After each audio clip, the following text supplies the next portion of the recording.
Orang mikir saya sama dia itu, wah kayaknya musuhan atau apa. Enggak. Padahal dia seneng saya masakin nasi goreng.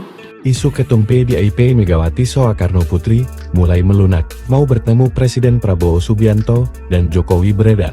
Usai Presiden ke-7 RI itu menemui Sultan Hamengkubuwono X pada 15 Januari tahun 2024. Belum ada klarifikasi dari pihak PDIP. Sementara baik Sultan Hamengkubuwono X maupun Jokowi membantah.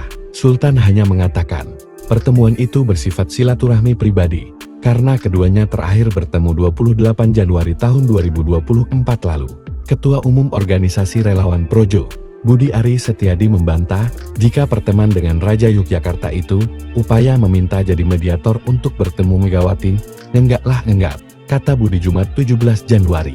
Ia mengatakan, pertemuan itu demi memperkuat persatuan, kita harus sambut positif, karena bangsa ini perlu persatuan, kita dukung semua upaya menyatukan bangsa ini, ujarnya.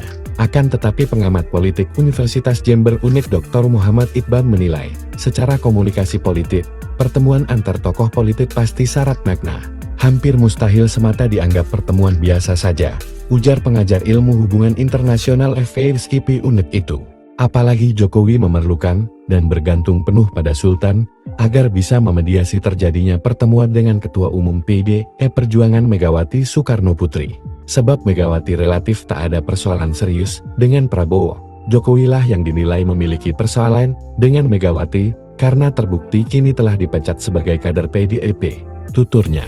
Lalu serangkaian kriminalisasi terhadap Sekjen PDIP Hasto Kristianto memperlihatkan ketidakharmonisan Megawati dan Jokowi. Daya magnet Sultan terlihat besan agar bisa mempertemukan Megawati, Prabowo, dan Jokowi, ujarnya. Sebab Prabowo juga memerlukan kepastian dari PDIP, apakah oposisi, ataukah berposisi di kabinet Prabowo Gibran.